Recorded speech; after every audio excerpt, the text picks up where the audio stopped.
तर 3 तासातच पाकिस्तानकडून युद्धविरामाचं उल्लंघन करण्यात आलं आणि या भारतीय सेनेकडून याला जोरदार प्रत्युत्तरही देण्यात आलं। युद्धविरामाच्या घोषणेनंतर पाकचं शेपूट वाकडं ते वाकडंच दिसून आलं। पाकचे अनेक ड्रोन दिसले होते, ते भारतानं परतवून लावले। पाकचे काही ड्रोन भारतानं हवेतच नष्ट केले। आपलं शेपूट कसं वाकडं आहे याची प्रचितीच युद्धविरामाचं उल्लंघन करून पाकिस्ताननं करून दिली आहे।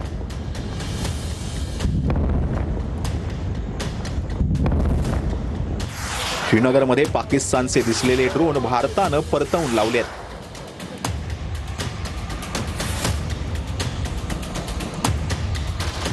तर पाकिस्तानचे काही ड्रोन भारतानं चोख प्रत्युत्तर देऊन हाणून पाडलेत।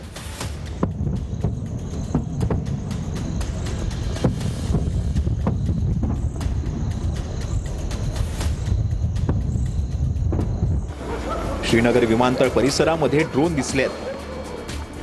तर श्रीनगरच्या लाल चौकातही दिसलेले ड्रोन्स भारतीय लष्करानं हवेत नष्ट केलेत। तिकडे उधमपूर असो किंवा गुजरातच्या कच्छमध्येही ड्रोन दिसलेत।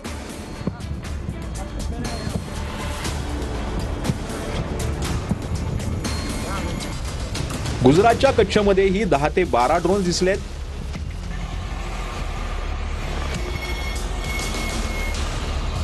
सीमावर्ती राज्यातील शहरांमध्ये पाकिस्तानी ड्रोनच्या गिरट्या ज्या आहेत त्या पाहायला मिळाल्यात।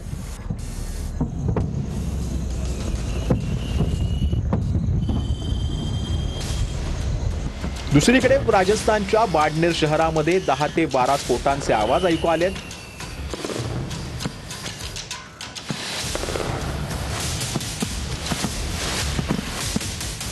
पंजाबचं हुशारपूर असेल, फिरोजपूर असेल, त्या ठिकाणीही सुरक्षेसाठी ब्लॅकआउट करण्यात आलं होतं। तर बरनाला, बटाला, गुरुदासपूर, पठाणकोट आणि अमृतसरमध्येही ब्लॅकआउट करण्यात आलं होतं। काल जवळपास 15 शहरांमध्ये ड्रोन दिसले होते। श्रीनगर, जम्मू, बारामुल्ला, उधमपूर, बारमेर, आरएसपुरा, अखनूर, चाम, बिंबर, कटुआ, सांभा, सुंदरवनी, बीबी कॅन्ट, पठाणकोट, नौचेरा, कच्छ आणि जैसलमेर मध्ये ड्रोन जे आहेत ते पाहिले गेले। तर काल संध्याकाळी 5 वाजेपासून युद्धविरामावरती दोन्ही देशांकडून सहमती झाली होती। दुपारी 3:35 पाकच्या डीजीएमओच्या भारताच्या डीजीएमओंना फोन आला होता। दोन्ही बाजूच्या डीजीएमओच्या फोनवरून युद्धविरामासंदर्भात संवाद झाला। भारतानं आपल्या अटींवरती युद्धविराम केला। 12 मे रोजी दोन्ही देशांचे डीजीएमओ दुपारी 12 वाजता पुन्हा चर्चा करणार असल्याची देखील माहिती समोर आली होती।